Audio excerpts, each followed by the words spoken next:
lecture et l'écrit. Voilà. Madame Lherbier, c'est à vous. Monsieur le ministre, si les divergences d'opinion sont nécessaires pour faire vivre notre démocratie, les discours de haine, l'expression de propos discriminatoires ou les appels à la violence doivent naturellement être sanctionnés. De tels propos nuisent en effet à l'essence même de notre État de droit et au débat républicain. Certains dans l'hémicycle ou sur les bancs des ministres en ont déjà été la cible. J'ai eu l'occasion de travailler avec l'association Point de Contact, reconnue pour son expertise dans la lutte contre les contenus pédopornographiques et terroristes. Cette association m'avait été présentée par le général de gendarmerie Ouattara, fondateur du Forum international de cybercriminalité qui se tient tous les ans à Lille. Créé en 1998, Point de Contact est une plateforme de signalement de contenus illicites et haineux à destination du grand public.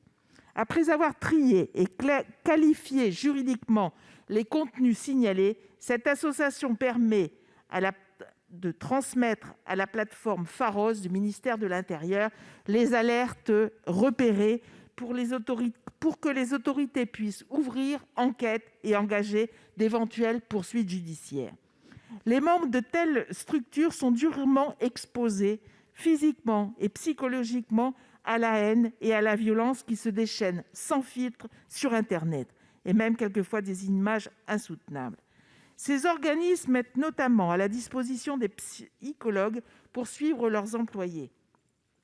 De nombreux professionnels de la modération de contenu demandent que leur profession soit reconnue par la médecine du travail comme étant de grande pénibilité. Monsieur le ministre, que pensez-vous de cette demande légitime ? Il faut aider ces structures surchargées. Elles sont sous-effectifs, elles sont en manque de moyens et elles peuvent faire beaucoup dans cette lutte contre la haine. Monsieur le ministre. Madame la sénatrice, effectivement, vous citez l'exemple de l'association Point de Contact, qui d'ailleurs, je le signale, fait partie du groupe de contact permanent qui associe le ministère de l'Intérieur, les plateformes et un certain nombre d'associations ou d'ONG ou d'intervenants qui interviennent dans ce domaine. Et d'ailleurs, ça me permet de signaler que je pense que ce sujet est vraiment un sujet de société. Ce n'est pas qu'un problème de gouvernement et d'institutions. Si on veut faire progresser notre société, réussir à faire reculer la haine en ligne, réussir à expliquer à nos jeunes et à moi jeunes ce qu'on peut faire et ce qu'on ne peut pas faire sur Internet, ce qui n'est pas totalement évident, on a besoin de tout le monde. Il y a des associations, des éducateurs de terrain, des professeurs, des policiers, des juges, etc. C'est un sujet des médias. Qui d'ailleurs font aussi leur part. Je pense que c'est absolument indispensable. Deuxième élément, vous évoquez la question de ces modérateurs qui font un travail extrêmement pénible. Vous avez raison. Il faut se rendre compte de la journée d'un modérateur, que ce soit d'ailleurs sur les médias ou qui travaille sur la question de la haine en ligne. Il faut avoir, je le fais à titre professionnel, lorsqu'il y a eu les attentats au Niger ou lorsqu'il y a eu la décapitation de Samuel Paty, à mon humble niveau, les images, je les ai vues, je les ai revues, à mon humble niveau, c'est difficile.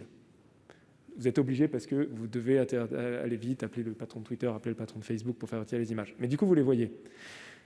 Je le fais une fois dans ma journée, un peu pendant mes vacances, à certains moments, quand il s'agissait du Niger. Il y a des gens, ils passent leur nez dedans. Ils vident nos poubelles, les poubelles de notre société. Et donc, oui, c'est extrêmement pénible. Je veux vous dire, très honnête, je ne sais pas répondre spécifiquement sur la question que vous posez, c'est l'action de reconnaissance de travail de grande pénibilité, parce que je ne connais pas exactement le cadre juridique, je ne sais pas quel effet de bord cela pourrait avoir, mais il y a une logique à reconnaître la difficulté et la pénibilité du travail de ces gens-là. Merci. Madame Lherbier, vous voulez répliquer ?